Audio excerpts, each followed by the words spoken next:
Hello students. So let's start our today's session of the physics. Okay. So आज के lecture में हम the motion of the image which is formed into the plane refracting surface. मतलब plane refracting surface से जो image बनता है उसका वेलोसिटी कितना होता है इसका डिस्कशन आज हम करने वाले हैं. ठीक है.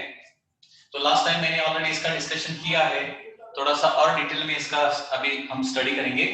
Suppose this is a plane refracting surface. Okay, plane refracting surface. यहाँ पे रेयर मीडियम है एंड यहाँ पे डेंसर मीडियम है. Okay, rare and the denser medium. Suppose here there is a object and this object is moving. Okay, moving like this. Suppose there are two objects. This is object O1 and this is object O2. One object is moving towards the refracting surface and another object is moving parallel to the surface. तो इसमें क्या करना है, देखिए, the velocity which is perpendicular to the refracting surface that only changes and the velocity which is parallel to the refracting surface appears as it is. Suppose here there is an observer. Okay, here there is a observer. तो इस observer को क्या हो जाएगा, ये velocity changed दिखाई देगी and ये वेलोसिटी एज इट इज दिखाई देगी. Okay, so observer is another medium. Object मतलब ऑब्जर्वर सपोज एक मीडियम में है एंड ऑब्जेक्ट सपोज दूसरे मीडियम में है. ऑब्जेक्ट अगर मूव कर रहा है तो क्या होता है, the velocity which is perpendicular to refracting surface change होता है and the velocity which is parallel to surface remains as it is. इसमें कुछ डाउट नहीं है ना. अभी इसमें लॉजिक क्या यूज करना है, डेंसर मीडियम में अगर वेलोसिटी है तो वो कम होती है, कम अपीयर होती है एंड रेयर मीडियम में अगर वेलोसिटी है तो वो ज्यादा अपीयर होती है. ये आपको ध्यान में रखना है. Okay, so any doubt in this case, क्योंकि इस पर अभी हम क्वेश्चन देखने जा रहे हैं. ओके, सो अगर ऑब्जर्वर एक मीडियम में है, ऑब्जेक्ट दूसरे मीडियम में है, तो ऑब्जेक्ट की velocity as it is appear नहीं होगी. लेकिन कौन सी velocity as it is appear नहीं होगी, रिफ्रैक्टिंग सरफेस को नॉर्मल जो वेलोसिटी है, परपेंडिकुलर वेलोसिटी है, वही चेंज होगी, parallel to surface as it is रहेगी. ओके, सो यहाँ पे वंस अगेन देखिए,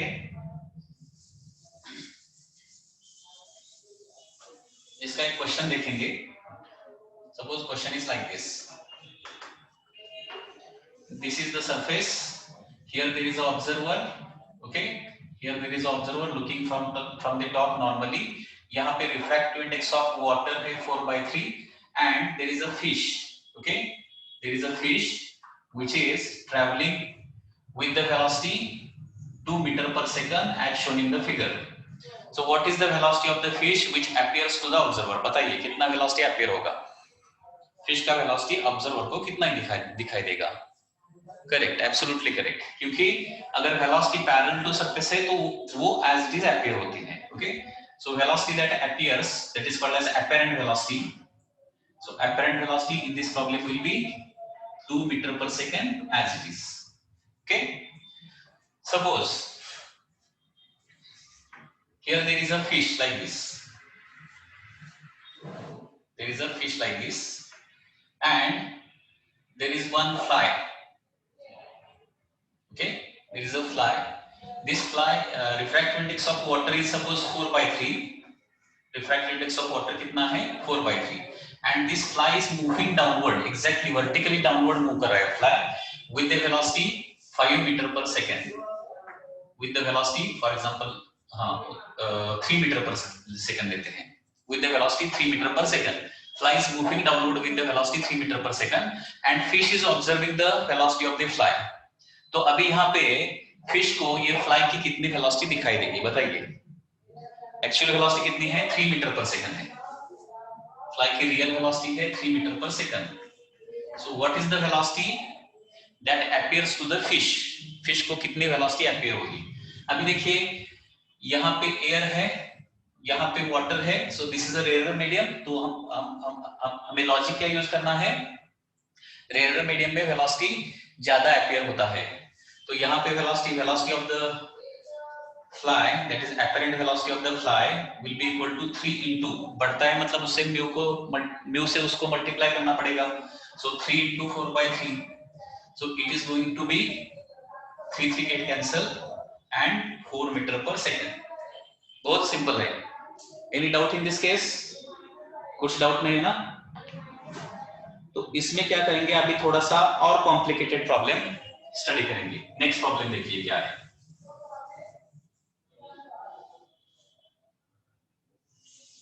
next problem is like this. Suppose here there is a fish and fish is the observer. ये observer है, okay? And a fly is moving downward like this. Not exactly downward, it is moving obliquely with the velocity 10 meter per second. With the velocity 10 meter per second at an angle 53 degree. ये angle कितना है? 53 degree to horizontal. Question क्या है देखिए, a fly is moving towards surface obliquely like this with the velocity दिखाई देता है ना, this velocity is 10 meter per second and angle is 53 degree, at an angle 53 degree to the horizontal। ठीक है, तो 53 डिग्री, 53 नहीं 37 ले लेंगे, 37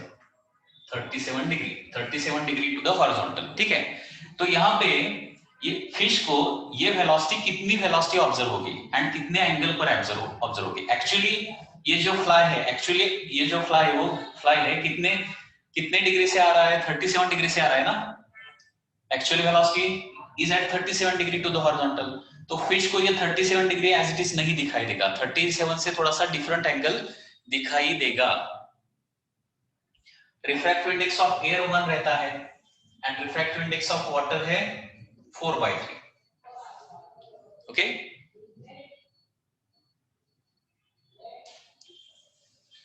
रिफ्रैक्टिव इंडेक्स ऑफ एयर 1 ही है ना, तो उसमें क्या प्रॉब्लम है?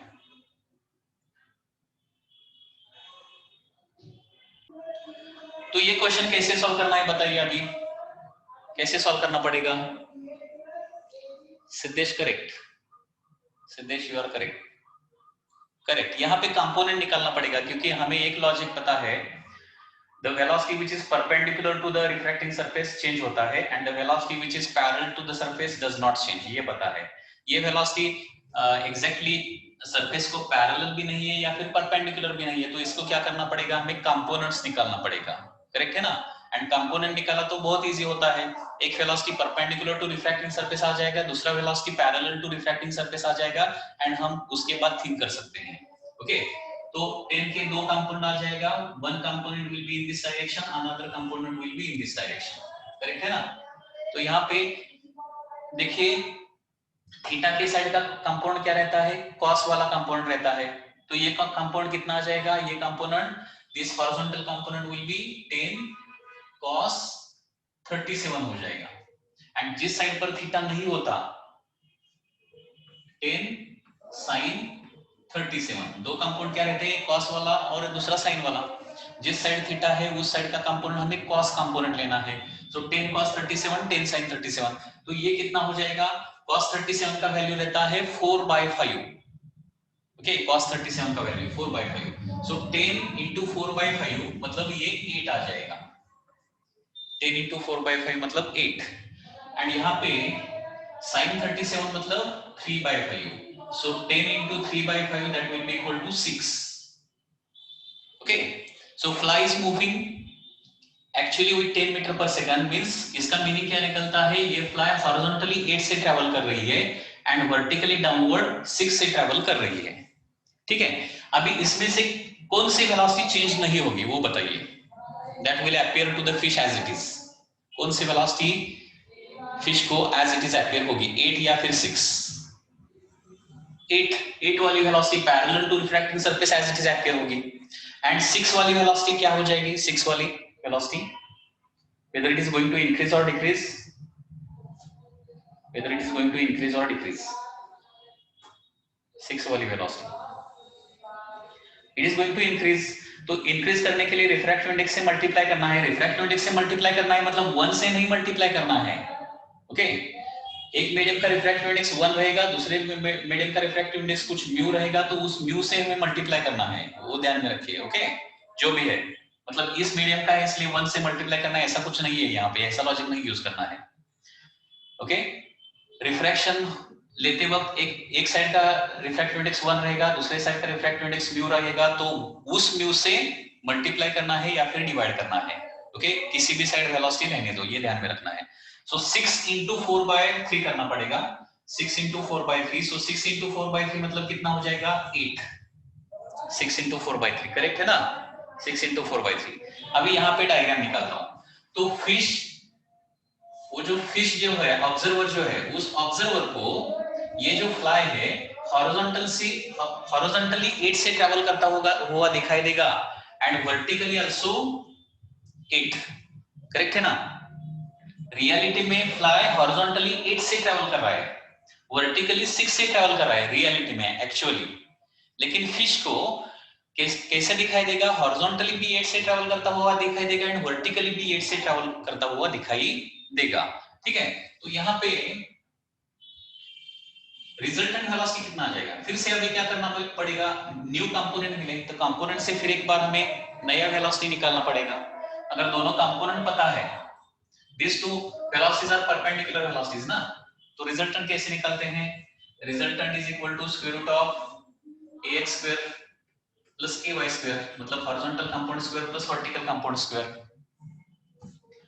तो रिजल्टेंट वेलोसिटी हो जाएगा square root of 8 square plus 8 square, that is square root of 2 times 8 square, मतलब रिजल्टेंट कितना हो जाएगा 8√2 मीटर पर सेकेंड। ओके, 8√2 का वैल्यू कितना रहता है 1.4 रहता है, 1.4, तो कितना हो जाएगा 11.2। सो उस फिश को, वो जो फ्लाई है 11.2 मीटर पर सेकंड से ट्रैवल करता हुआ दिखाई देगा। एक्चुअली फ्लाई कितने स्पीड से ट्रैवल कर रहा है 10, लेकिन फिश को कितने स्पीड से अपीयर होगा, दैट इज 11.2 मीटर पर सेकंड। अभी एंगल देखिए, यहाँ पे रियलिटी में एंगल कितना है 37 है, अपीयर होने वाला angle with respect to horizontal कितना रहेगा।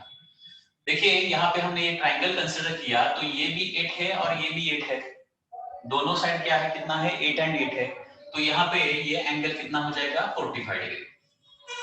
तो इस तरह से ये प्रॉब्लम आप सॉल्व कर सकते हैं। ठीक है, सो इन दिस वे जब एक मीडियम से दूसरे मीडियम की वेलोसिटी, दूसरे मीडियम के ऑब्जेक्ट का वेलोसिटी हम देखते हैं, तो इस तरह से आपको कैलकुलेशन करना है।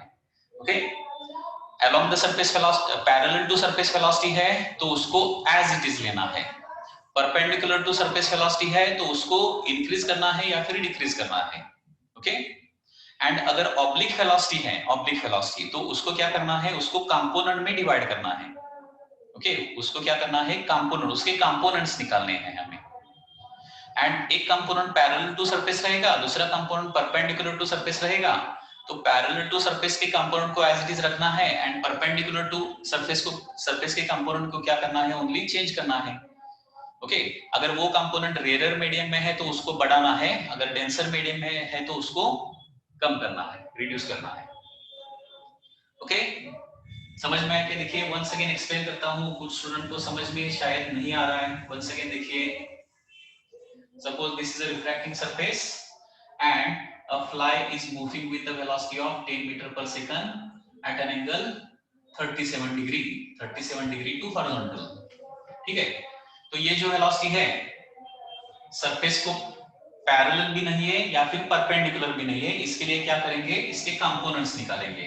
This will be the horizontal component and this will be the vertical component.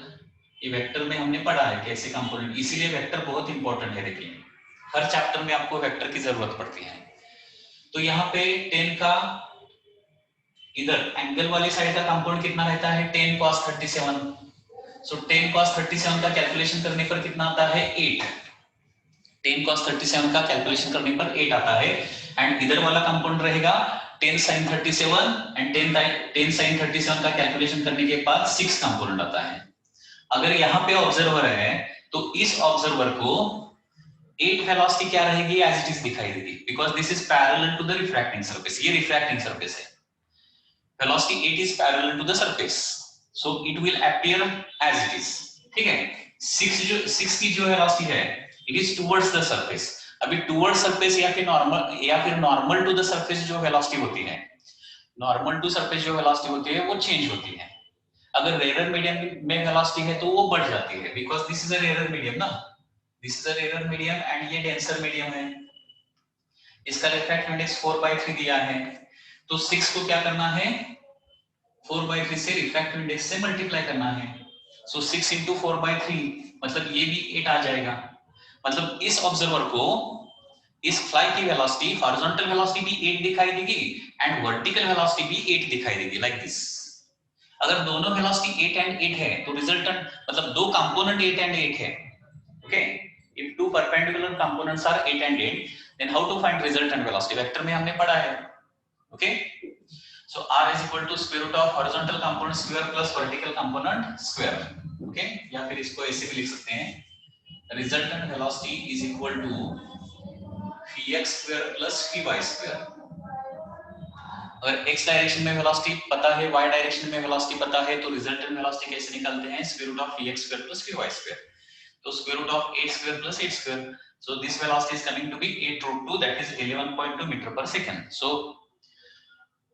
इस डेंसर मीडियम में जो ऑब्जर्वर है, वो जो फिश है, उसको ये वेलोसिटी, फ्लाई की वेलोसिटी 11.2 मीटर पर सेकंड दिखाई देगी, 11.2 मीटर पर सेकंड अपीयर होगी। Very simple. एंड यहाँ पे एंगल कितना आ जाएगा, अगर दोनों कंपोनेंट इक्वल होते हैं ना, तो यहाँ पे resultant with any component 45 degree angle करेगा। अगर ये 8 है, ये 8 है, ओके, तो क्या हो जाएगा, ये आइसोसेलेस ट्रायंगल हो जाएगा ना। यहाँ पे 90 है, तो यहाँ पे 45, यहाँ पे 45 आ जाएगा, ओके, ठीक है। दोनों कंपोनेंट सेम है इसलिए 45। दोनों कंपोनेंट अगर सेम नहीं होते तो tan थीटा का फॉर्मूला यूज करना पड़ेगा। मतलब सपोज यहाँ पे एंगल थीटा है, यहाँ पे एंगल कितना है, थीटा है, तो यहाँ पे 8 है तो यहाँ पे भी 8 हो जाएगा, अपोजिट साइड्स आर इक्वल। तो यहाँ पे tan theta is equal to क्या कर सकते हैं, tan theta is equal to, ये एंगल सपोज निकालना है, tan theta is equal to opposite side 8 divided by adjacent side 8, so tan theta will be equal to 1 and therefore theta will be equal to 45 degree। ऐसे भी आप निकाल सकते हैं, okay. अगर दोनों कंपोनेंट डिफरेंट है तो tan थीटा का फॉर्मूला यूज करके वो डायरेक्शन निकाल सकते हैं। सो एनी प्रॉब्लम, मैंने रिपीट कर दिया है, इसमें अभी कुछ प्रॉब्लम है क्या, बोलिए, ठीक है ना।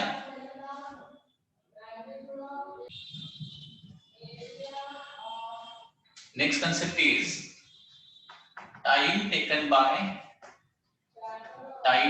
by light to travel thickness T, thickness capital T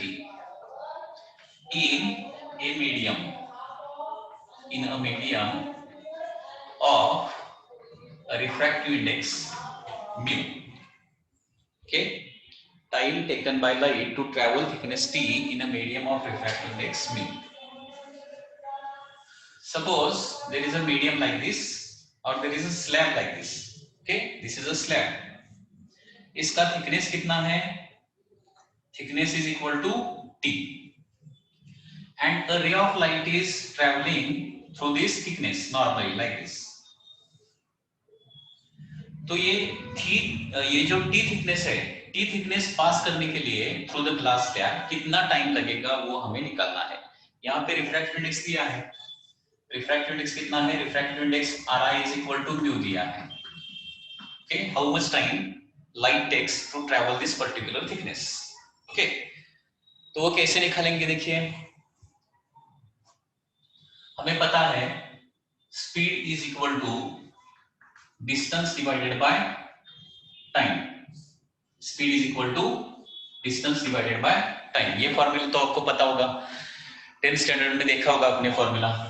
and therefore time के लिए फॉर्मूला क्या आ जाएगा, time is equal to distance divided by the speed, okay. मतलब पर्टिकुलर डिस्टेंस ट्रैवल करने के लिए कितना टाइम लगेगा उसके लिए ये फॉर्मूला है, okay. Time is equal to distance divided by speed. So time t is equal to कितना डिस्टेंस यहाँ पे ट्रैवल करना है, कितना डिस्टेंस ट्रैवल करना है, कैपिटल T, करेक्ट है ना, कैपिटल T डिस्टेंस ट्रैवल करना है। अभी कौन से स्पीड से ये ट्रेवल करेगा, यहां से यहां तक, ओके ये मीडियम है ना, सो मीडियम से लाइट ट्रेवल कर रही है, तो यहाँ पे लाइट की वेलोसिटी इन द मीडियम लेनी पड़ेगी, सीएम लेना पड़ेगा, velocity of light in the medium, okay.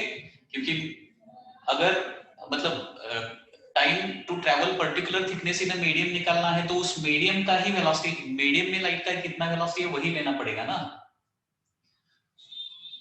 Therefore speed of light कितना लेना है, cm, so t is equal to t by cm,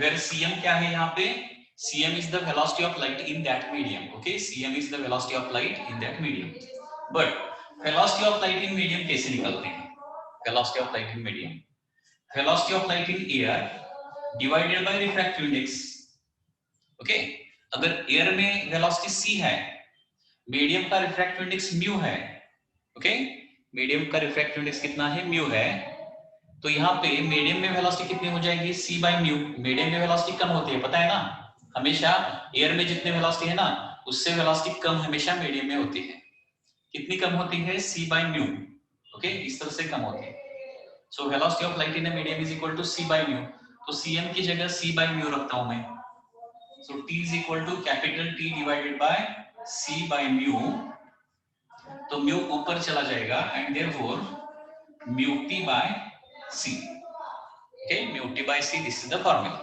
okay, तो ये फार्मूला आपको हमेशा ध्यान रखना है, mu capital T divided by C, so time required to travel a distance capital T और travel a thickness capital T in a medium of refraction index mu is given by formula mu T by C, okay.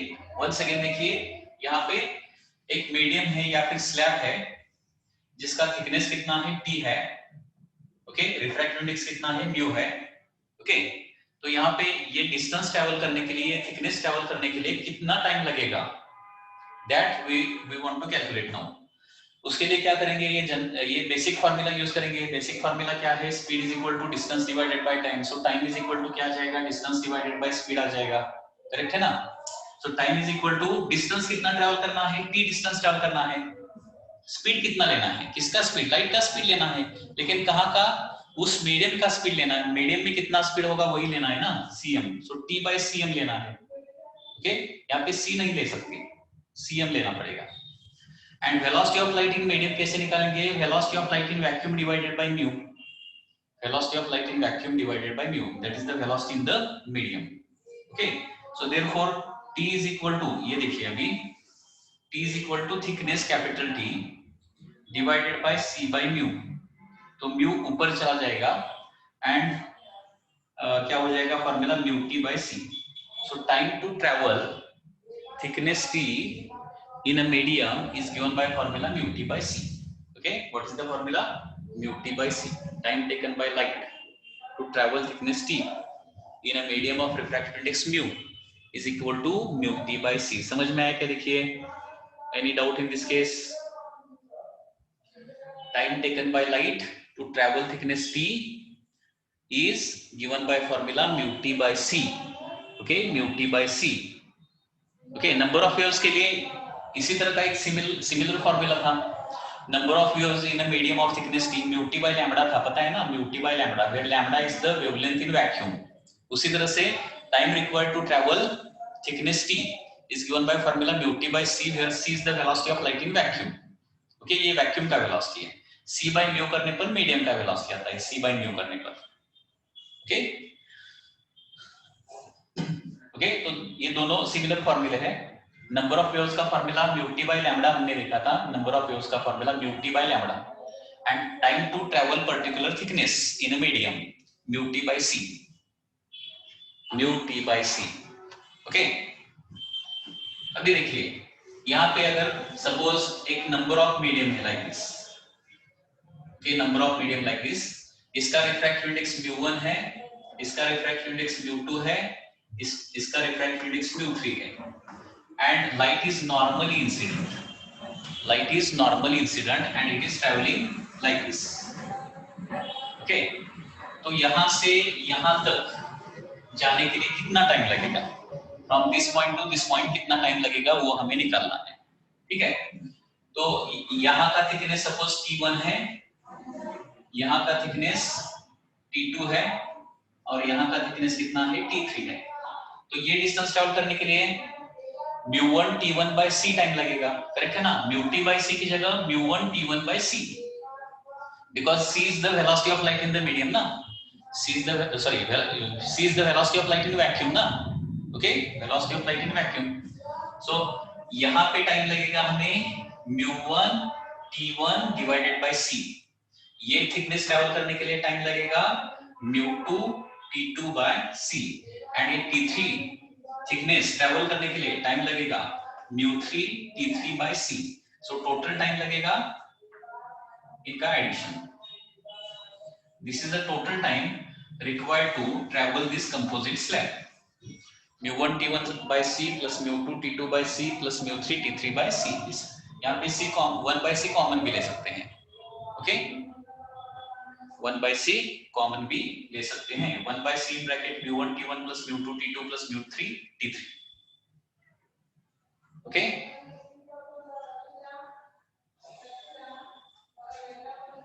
Any doubt in this case? कुछ doubt है क्या, बोलिए। तो ये एक important formula है ray optics का, इसको आपको ध्यान में रखना है। Time required to travel thickness T, T thickness travel करने के लिए मीडियम में कितना टाइम लगेगा लाइट को, ओके, उसका फॉर्मूला है mu T by C, mu T by सी, ठीक है।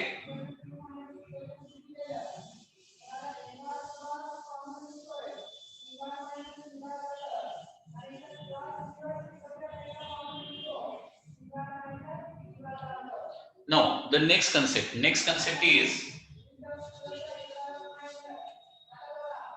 optical path, optical path, optical path, optical path का नेक्स्ट कंसेप्ट है। अभी देखिए, अभी यहाँ पे ऑप्टिकल पाथ का मैं डेफिनेशन लिखता हूँ। डेफिनेशन क्या है, देखिए, optical path is the distance travelled by light in the vacuum. Optical path ये बहुत इंपॉर्टेंट कंसेप्ट है, ठीक से देखिए। Optical path is distance travelled bye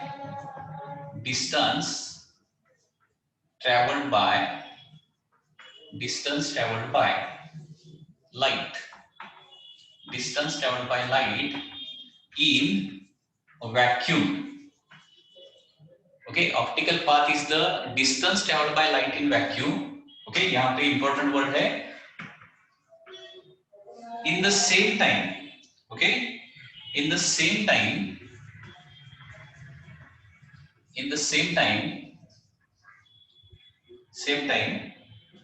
in which it travels in given medium, in which it travels in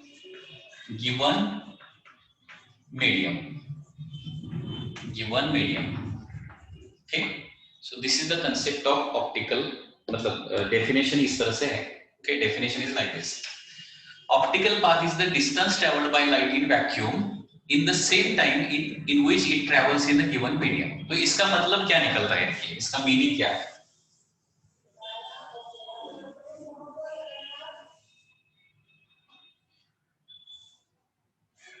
Suppose this is a medium, once again this is a slab of thickness capital T, इसका refractive index once again कितना है, refractive index mu है, and light is normally incident on this slab, okay, और ये इसको पास कर रही है लाइट like this। तो यहां से यहां तक जाने के लिए कितना टाइम लगेगा, इसका तो फॉर्मूला हमने निकाला है, वही फॉर्मूला यूज करेंगे, okay. So time required to travel thickness capital T, इसका फॉर्मूला क्या है, mu into capital T divided by c है, ओके। ये जो T थिकनेस है, T थिकनेस, उसको पास करने के लिए लाइट को कितना टाइम लगने वाला है, mu T by c इतना टाइम लगने वाला है, ओके। अभी okay, so this is the time, thickness, small t is equal to mu T by C. अभी इसी टाइम में वैक्यूम में कितना डिस्टेंस ट्रैवल करेगा, इन the same time how much distance it travels in the vacuum, वो निकालेंगे। Okay, in the same time मतलब इतने ही टाइम में, क्योंकि इतने टाइम में क्या करता है, कैपिटल टी डिस्टेंस मीडियम में ट्रैवल करता है, करेक्ट है ना। ये जो हमने टाइम निकाला है स्मॉल टी, ये स्मॉल टी टाइम में क्या होता है, light capital T distance travel करता है, लेकिन कहां पे, मीडियम में। तो उसी टाइम में वैक्यूम में कितना डिस्टेंस ट्रैवल करेगा वो निकालेंगे। इन the same time distance travelled by light, distance travelled by light, in the same time distance traveled by light in vacuum। Okay, देखिए अभी, so distance travelled in vacuum, distance is equal to क्या रहेगा, speed into time रहेगा ना, distance is equal to speed into time. Okay, distance is equal to speed into time. तो कितना distance travel करेगा, देखिए distance is equal to distance travelled by light in vacuum. तो यहाँ पे स्पीड कौन सा लेना पड़ेगा, वैक्यूम का स्पीड लेना पड़ेगा ना, वैक्यूम का स्पीड, क्योंकि वैक्यूम में कितना डिस्टेंस ट्रैवल कर रहा है वो निकालना है। ओके, तो वैक्यूम का स्पीड लेना पड़ेगा इनटू टाइम, कितना है, म्यू टी बाय सी है, म्यू टी बाय सी, क्योंकि इसी टाइम में वैक्यूम में कितना डिस्टेंस ट्रैवल करेगा वो हमें निकालना है। So therefore distance is equal to speed into time, speed is the speed in vacuum into time is mu T by C. तो यहाँ पे C get cancel, C and C get cancel, and therefore this distance is coming to be mu t। okay, mu t इतना distance travel करेगा। अभी ये जो distance travelled in vacuum है उसी को क्या बोलते हैं हम, ऑप्टिकल पाथ बोलते हैं। ओके, उसी को क्या बोलते हैं, ऑप्टिकल पाथ। तो यहाँ पे ऑप्टिकल पाथ कितना आता है, म्यू इनटू टी आता है। ओके, ऑप्टिकल पाथ का कंसेप्ट ठीक से अंडरस्टैंड कीजिए, मतलब मीडियम का थिकनेस टी जो है ना, तो वैक्यूम में इक्विवेलेंट कितना होता है, म्यू टी होता है। उसको ऑप्टिकल पाथ मतलब मीडियम का सर्टेन डिस्टेंस, मतलब वैक्यूम का कितना distance, that is called as optical path basically. Okay, medium का 5 सेंटीमीटर मतलब वैक्यूम का कितना डिस्टेंस लेना है, उसको ऑप्टिकल पाथ बोलते हैं। ऑप्टिकल पाथ का दूसरा भी डेफिनेशन ये है, that is optical path is nothing but equivalent distance in vacuum. Equivalent distance in vacuum मतलब वैक्यूम में कितना डिस्टेंस हो जाएगा। ओके, मीडियम का 10 सेंटीमीटर, सपोज ग्लास का 10 सेंटीमीटर डिस्टेंस मतलब वैक्यूम का कितना डिस्टेंस, उसको हम ऑप्टिकल पाथ बोलते हैं। ओके, या फिर ऑप्टिकल पाथ का बेसिक डेफिनेशन क्या है, देखिए optical path is the distance travelled by light in vacuum, distance travelled by light in vacuum in the same time in which it travels in a given medium. मतलब given medium का capital T thickness travel करने के लिए certain time लगेगा। Okay, given medium का T thickness travel करने के लिए सर्टेन टाइम लगेगा, उसी टाइम में वैक्यूम में कितना डिस्टेंस ट्रैवल करेगा, उसी टाइम में वैक्यूम में कितना डिस्टेंस ट्रैवल करेगा, उसको हम ऑप्टिकल पाथ बोलेंगे। ओके, मतलब मीडियम का जो डिस्टेंस टी रहता है ना, वो वैक्यूम के लिए कितना लेना पड़ता है, म्यू टी लेना पड़ता है, वो एज इट इज नहीं ले सकते, and therefore it is called as optical path. Okay, optical path is nothing but equivalent distance in vacuum. समझ में आ रहा है क्या, देखिए optical path is nothing but equivalent distance in vacuum. इसका एक प्रॉब्लम देखते हैं तो आपको समझ में आ जाएगा। Problem is like this, suppose this is point A, this is point B, this is point A and this is point B, okay, and these two points are separated by suppose 10 meter। देखिए ये दो point जो है ना separated by 10 metre है। अगर बीच में complete vacuum है, अगर बीच में कंप्लीट वैक्यूम है तो यहाँ पे optical path from A to B आ जाएगा 10 मीटर। A एंड B के बीच में अगर क्या है, कंप्लीट वैक्यूम है, तो optical path 10 metre as it is आ जाएगा। लेकिन सपोज इसमें मैंने क्या किया, सपोज 2 मीटर का ग्लास डाल दिया, ए और बी के बीच में, एंड सपोज 2 मीटर का ग्लास एंड 3 मीटर का वाटर डाल दिया, ओके। ग्लास का रिफ्रैक्टिव इंडेक्स 3/2 है एंड वाटर का रिफ्रैक्टिव इंडेक्स 4/3 है, ओके। तो अभी लाइट के लिए ये डिस्टेंस 10 मीटर नहीं रहेगा, 10 मीटर नहीं रहेगा, उससे ज्यादा हो जाएगा ये डिस्टेंस, उसको बोलते हैं optical path, okay.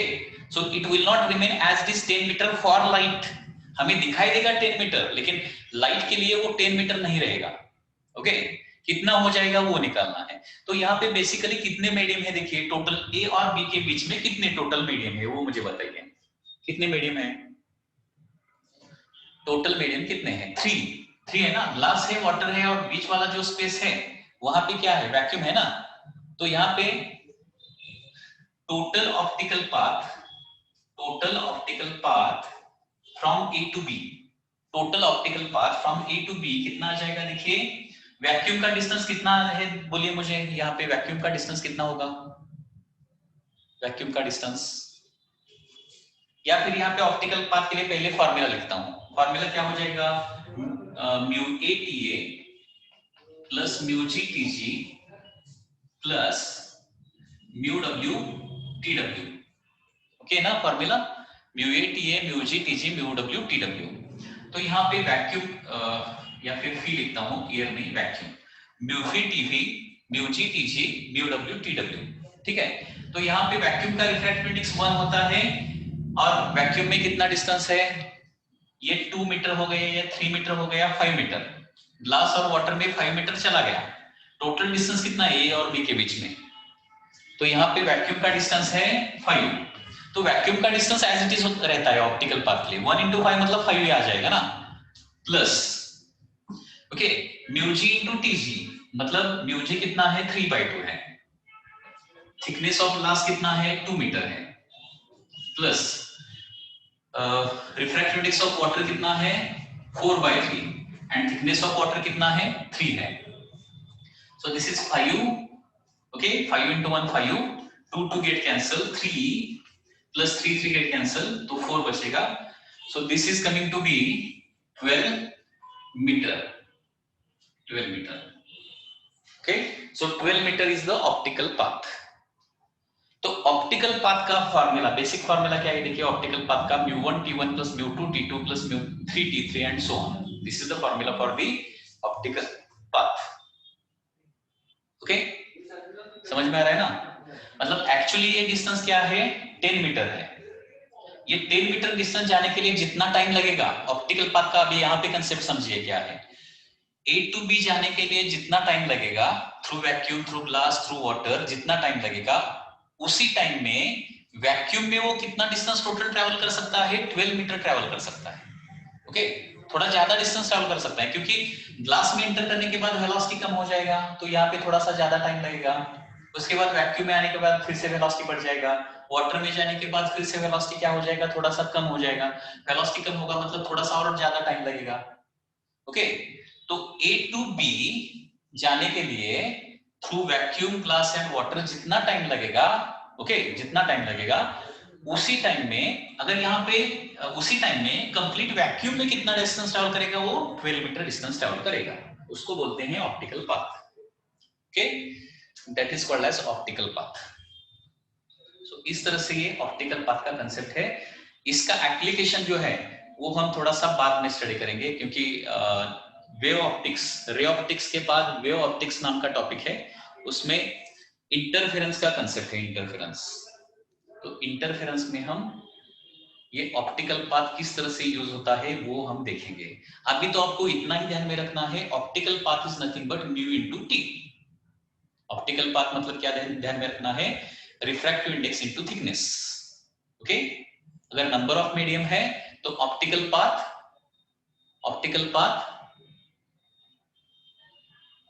Okay, number of medium है तो ऑप्टिकल पाथ क्या रहेगा, μ1 t1 plus μ2 t2 plus μ3 t3 रहेगा। कैलकुलेशन रिपीट करना है, what is 10 centimetre between A and B, A and B का डिस्टेंस है, ये actual distance between point A and B that is 10 metre है, okay, 10 metre, actual distance between A and B है 10 metre, and उस distance के बीच में मैंने क्या किया है, एक ग्लास का प्लेट डाल दिया है, उसका थिकनेस है 2 मीटर का, एंड उसके बाद वाटर का प्लेट डाल दिया है, उसका थिकनेस है 3 मीटर। दोनों का रिफ्रैक्टिव इंडेक्स यहाँ पे दिया गया है 3/2 4/3। तो लाइट के लिए ये डिस्टेंस अभी 10 मीटर नहीं रहेगा, ये ध्यान में रखिए, because there is not complete vacuum. Okay, light के लिए इस ए टू बी जाते वक्त लाइट के लिए वो डिस्टेंस 10 मीटर नहीं रहेगा, वो 10 मीटर के बजाय थोड़ा सा बढ़ जाएगा।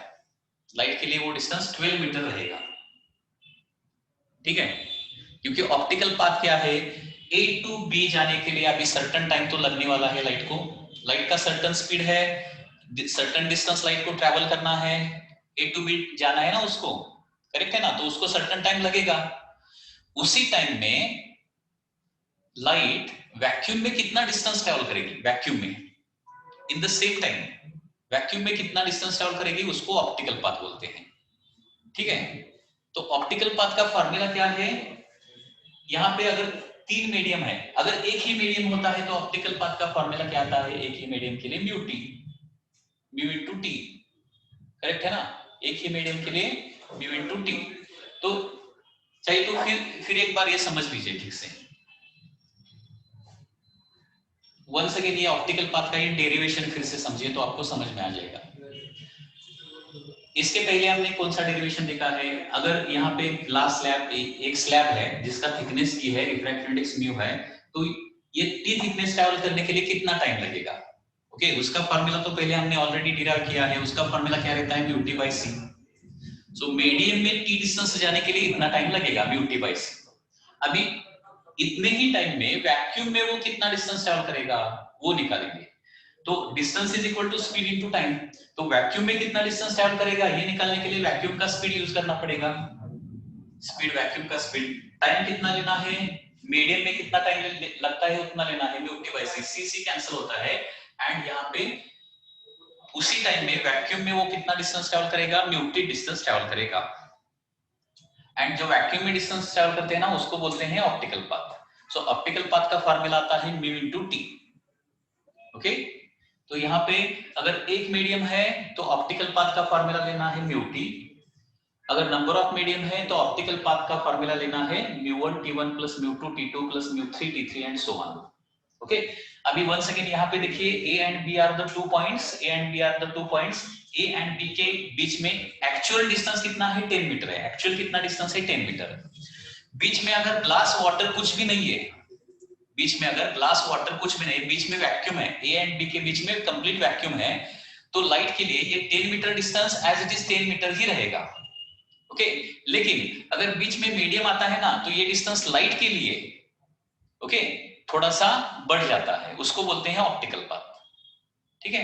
तो यहाँ पे आप 3 मीडियम है, वैक्यूम है, ग्लास है, वाटर है, टोटल डिस्टेंस 10 मीटर है, उसमें से ग्लास का 2 मीटर चला गया, वाटर का 3 मीटर चला गया, तो रिमेनिंग कितना बचेगा 5 मीटर। तो 5 मीटर पर वैक्यूम है ना, 5 मीटर के डिस्टेंस में यहाँ पे थोड़ा सा है, यहाँ पे थोड़ा सा है, यहाँ पे थोड़ा सा वैक्यूम है, ये तीनों मिला के कितना होगा 5 मीटर होगा ना, क्योंकि ये 2 मीटर है, ये 3 मीटर है, 10 माइनस 5, 10 माइनस 5 मतलब वैक्यूम का डिस्टेंस है 5 metre.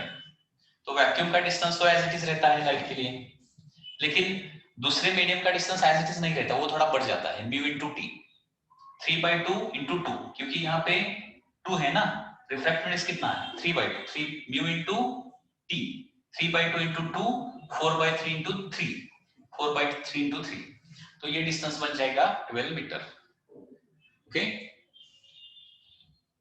So that is the concept of optical path. अभी इस पर एमसीक्यू इसी तरह से आता है, what is the optical path between A and B, उसमें बहुत सारे मीडियम आपको दिए जाएंगे, that is the MCQ only, okay. Optical path पर इस तरह का ही क्वेश्चन आ सकता है। हाँ, अभी इसमें और एक टाइप का भी क्वेश्चन आ सकता है, किस टाइप का क्वेश्चन आता है देखिए,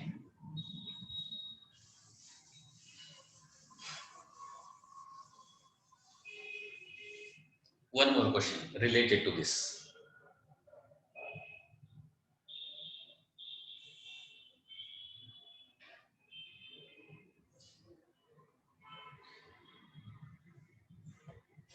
Find the thickness of plate which will produce path difference of lambda.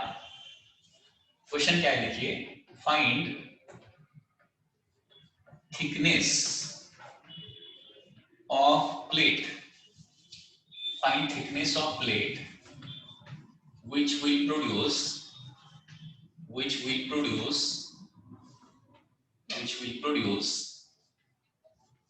path difference of lambda या फिर वन वेवलेंथ। ठीक है,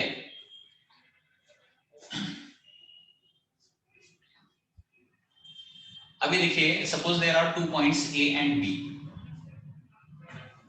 ए एंड बी के बीच में डिस्टेंस कितना है, सपोज टी है।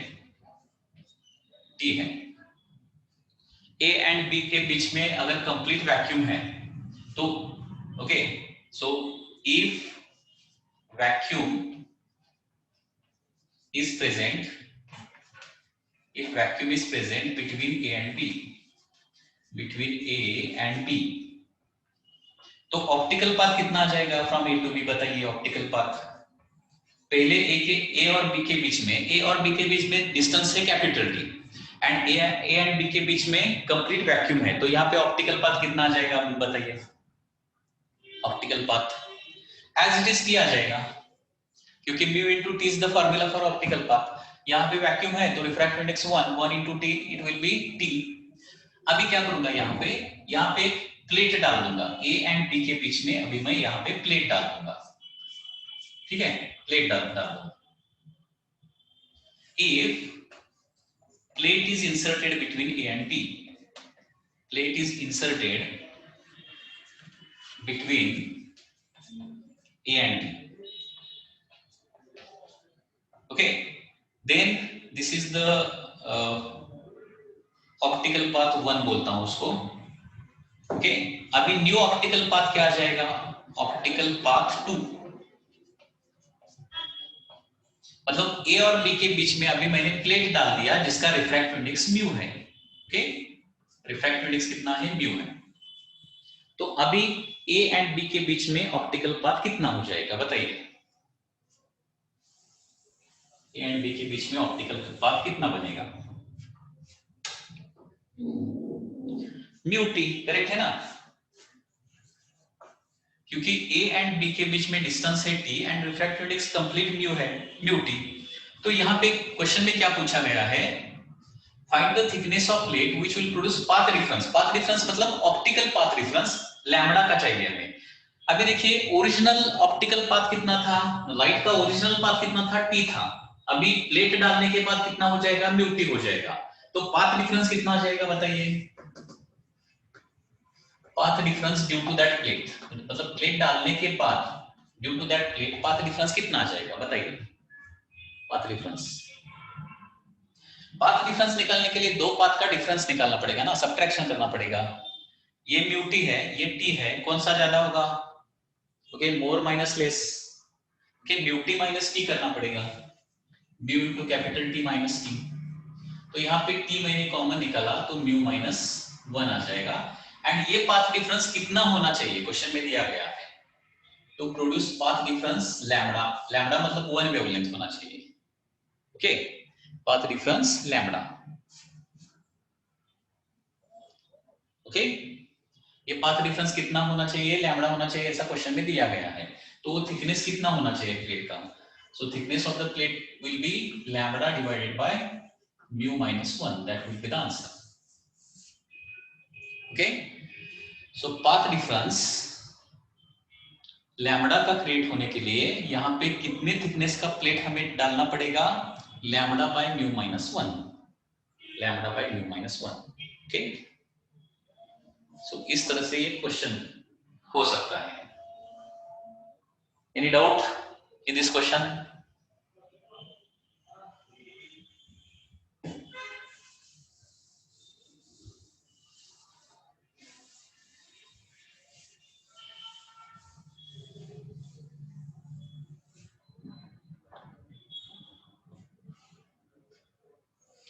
सो वेरी सिंपल कंसेप्ट हमने देखा। ऑप्टिकल पाथ मतलब distance travelled by light in the vacuum. Optical path मतलब क्या होता है? Distance travelled by light in the vacuum in the same time in which it travels in the medium. So medium में certain distance travel करने के लिए जो time लगेगा उसी टाइम में वैक्यूम में कितना डिस्टेंस ट्रेवल करेगा उसको बोलते हैं ऑप्टिकल पाथ। ओके, मीडियम में सर्टेन डिस्टेंस ट्रेवल करने के लिए, सपोज टी डिस्टेंस ट्रेवल करने के लिए जितना टाइम लगता है उतने ही टाइम में वैक्यूम में कितने डिस्टेंस ट्रेवल करेगा, म्यू टी डिस्टेंस ट्रेवल करेगा, उसको ऑप्टिकल पाथ बोलते हैं। ओके, सो मीडियम का डिस्टेंस टी वैक्यूम के लिए म्यू टी होता है। ओके, मतलब ऑप्टिकल पाथ मतलब इक्विवेलेंट पाथ इन वैक्यूम, ऐसा बोल सकते हैं, equivalent path in vacuum.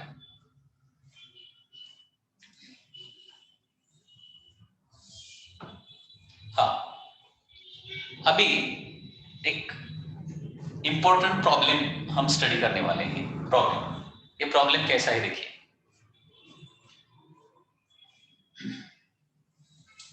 Here there is a mirror like this, and this mirror has thickness। Okay, ये थिक मिरर है। इसके पहले हमने थिक मिरर नहीं देखा था, ओनली प्लेन मिरर देखा था। दिस इज अ, या फिर एक ग्लास स्लैब है एंड जिसका एक सरफेस हमने सिल्वर्ड किया है। ओके, क्वेश्चन क्या है देखिए।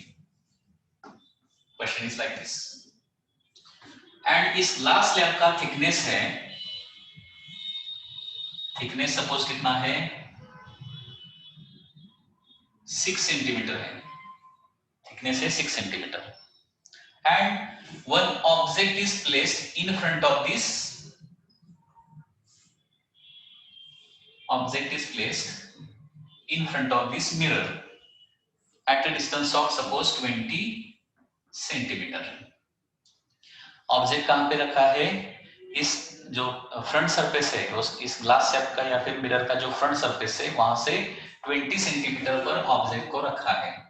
तो अभी क्वेश्चन क्या है देखिए, इमेज वो बैक साइड से कितने डिस्टेंस पर तैयार होगा, at what distance image will be form, क्योंकि इसका इमेज इधर किधर फॉर्म हो जाएगा। Okay, so at how much distance this image is going to form, ये डिस्टेंस हमें निकालना है, how much distance it is going to form. अगर यहाँ पे ये थिकनेस नहीं होता, इसका रिफ्रैक्टिव इंडेक्स भी देता हूं, रिफ्रैक्टिव इंडेक्स है 3/2। Okay, like this. अगर यहाँ पे थिकनेस नहीं होता तो मिरर से ऑब्जेक्ट का डिस्टेंस कितना होता था, थिकनेस नहीं होता तो यहाँ पे ग्लास स्लैब नहीं होता। Okay, in that case distance of object from the mirror will be equal to 26 ना, 26। तो या इमेज कहां पे बनेगा, ऑब्जेक्ट अगर 26 सेंटीमीटर अहेड है मिरर के, in front of mirror 26 centimetre है, तो इमेज 26 सेंटीमीटर अंदर बनेगा। Okay, very simple. लेकिन वो कब, यहाँ पे अगर थिकनेस नहीं है तो। अभी यहाँ पे अगर थिकनेस है तो यहाँ पे रिफ्रैक्शन भी होता है, and therefore what will happen, image is not formed at 26 पर इमेज नहीं फॉर्म होगा। ठीक है, तो इसको कैसे सॉल्व करना है देखिए। अभी यहाँ पे सपोज एक ऑब्जर्वर है, इस ऑब्जेक्ट को सपोज हम ऑब्जर्वर कंसीडर करते हैं, तो इस ऑब्जर्वर को ये मिरर कितने डिस्टेंस पर दिखाई देगा वो मुझे बताइए। रियलिटी में एक्चुअल कितना डिस्टेंस है, ऑब्जेक्ट से मिरर तक का डिस्टेंस कितना है, 26 है, लेकिन उसको वो 26 नहीं दिखाई देगा। ओके, 26 से थोड़ा सा कम या फिर ज्यादा दिखाई देगा, कितना दिखाई देगा, कैन यू टेल मी, बताइए। वही अपेरेंट डेप्थ का थोड़ा सा कंसेप्ट यूज करना है, मतलब ऑब्जेक्ट से यहां से ये मिरर जो है ना कितने डिस्टेंस पर दिखाई देगा फ्रॉम दिस पॉइंट, 26 से कम। क्योंकि देखिए यहाँ पे सपोज एक ऑब्जर्वर है तो उसको उसके मीडियम का डिस्टेंस एज इट इज दिखाई देगा, ये 20 सेंटीमीटर तो एज इट इज दिखाई देगा, क्योंकि किसी भी ऑब्जर्वर को उसी के मीडियम का डिस्टेंस एज इट इज दिखाई देता है, करेक्ट है ना, लेकिन दूसरे मीडियम का डिस्टेंस वो एज इट इज दिखाई नहीं देता। ये 6 सेंटीमीटर जो डिस्टेंस है ना, यहां से यहां तक का डिस्टेंस कितना है, 6 सेंटीमीटर है। ये 6 सेंटीमीटर डिस्टेंस यहां पर अगर ऑब्जर्वर है तो ये 6 सेंटीमीटर डिस्टेंस उसको एज इट इज दिखाई देगा क्या,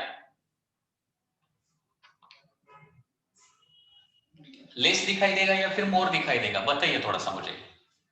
लेस और मोर,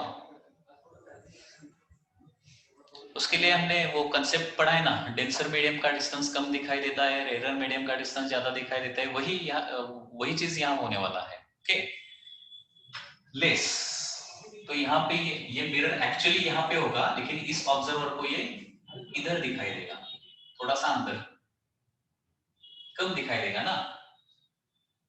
मतलब ये डिस्टेंस अगर 6 है तो ये मिरर 6 पर नहीं दिखाई देगा। Okay, in spite of that it will be 6 divided by mu, correct है ना, 6 डिवाइडेड बाय म्यू पर दिखाई देगा। तो 6 डिवाइडेड बाय म्यू कितना आ जाएगा बताइए? 6 डिवाइडेड बाय म्यू, म्यू कितना है? 3/2, so 6 divided by 3/2, so it is going to be 4, तो ये 4 सेंटीमीटर पर उसको दिखाई देगा 4। तो इसका अभी मीनिंग क्या लेना है, देखिए, इसको अभी मिरर कंसीडर करना है। ओके, अभी इस मिरर से ऑब्जेक्ट कितने डिस्टेंस पर है? ये जो एपेरेंट मिरर है ये रियल मिरर, लेकिन ये एपेरेंट मिरर हो जाएगा due to refraction, here apparent depth कम हो जाएगा। तो अभी बताइए ऑब्जेक्ट डिस्टेंस कितना आ जाएगा from the mirror? Object distance 24 आ जाएगा ना, लेकिन क्योंकि ये 20 है ये 4 है, तो ऑब्जेक्ट डिस्टेंस 24 हो जाएगा। अगर ऑब्जेक्ट डिस्टेंस 24 है तो इमेज डिस्टेंस कितना बनेगा? मिरर में, प्लेन मिरर में ऑब्जेक्ट डिस्टेंस 24 है तो इमेज डिस्टेंस कितना बनेगा? 24 ही बनेगा। लेकिन कहां से? इस मिरर से, इस वाले मिरर से 24 पर। तो अभी x का वैल्यू कितना आ जाएगा बताइए? x का वैल्यू, इमेज कितने डिस्टेंस पर फॉर्म होगा? x का वैल्यू बताइए कितना? ये देखिए, ये 24 है, ये 4 है, तो यहां से यहां तक का डिस्टेंस कितना हो जाएगा? 28, 28 माइनस 6, क्योंकि ये x निकालना है। 28 माइनस 6 मतलब answer will be 22, so this is the correct answer, answer will be 22। तो image behind mirror, image will be formed at 22 centimetre. अगर ऑब्जेक्ट मिरर के सामने 20 सेंटीमीटर पर रखा, मिरर का थिकनेस 6 सेंटीमीटर है, तो मिरर के पीछे इमेज बनेगा 22 सेंटीमीटर पर। ये जो क्वेश्चन है बहुत सारे बुक में है, अवेलेबल है, लेकिन वो बहुत कॉम्प्लिकेटेड मेथड से सॉल्व किया है, इतना कॉम्प्लिकेटेड मेथड यूज करने की जरूरत नहीं है। इसमें क्या करना है देखिए, ये एक्चुअल पोजीशन ऑफ मिरर है, उसको थोड़ा सा क्या करना है, हमें शिफ्ट करना है। कैसे शिफ्ट करना है? ये जो डिस्टेंस है डिवाइडेड बाय रिफ्रैक्टिव इंडेक्स करना है, क्योंकि डेंसर मीडियम का डिस्टेंस हमें एज इट इज नहीं दिखाई देता, ये 6 centimetre thickness as it is नहीं दिखाई देगा, उससे कम दिखाई देगा। तो मिरर यहाँ पे नहीं दिखेगा, यहाँ पे हो जाएगा मिरर। तो यहां से क्या करना है, ऑब्जेक्ट डिस्टेंस निकालना है, और उतना ही डिस्टेंस इमेज का यहां से पीछे बन जाएगा। ऑब्जेक्ट डिस्टेंस इज, मतलब यहाँ पे object distance is equal to image distance लेना है, लेकिन कहां से? कहां से? एपेरेंट मिरर से लेना है, उतना ही आपको ध्यान में रखना है। और एपेरेंट मिरर का पोजीशन कहां पे आता है वो इजीली आप निकाल सकते हैं। समझ में आया क्वेश्चन? ओके, यहाँ पे object distance is equal to image distance लेना है, लेकिन कहां से लेना है? From the position of apparent mirror, not the real mirror. Okay, and apparent mirror का पोजीशन कैसे निकालेंगे? That is thickness of that mirror divided by refractive index. तो ये थोड़ा सा अंदर आ जाएगा, 6 का 6 नहीं दिखाई देगा from this surface, actually it is at 6, but ये 6 का 4 दिखाई देगा सामने से। So any doubt in this case? कुछ डाउट है क्या बोलिए? इसका और एक प्रॉब्लम कल ले लेंगे, कल आप सॉल्व करना पड़ेगा, ये थोड़ा सा आज रिवाइज कीजिए। Okay, we will see one more problem related to this tomorrow.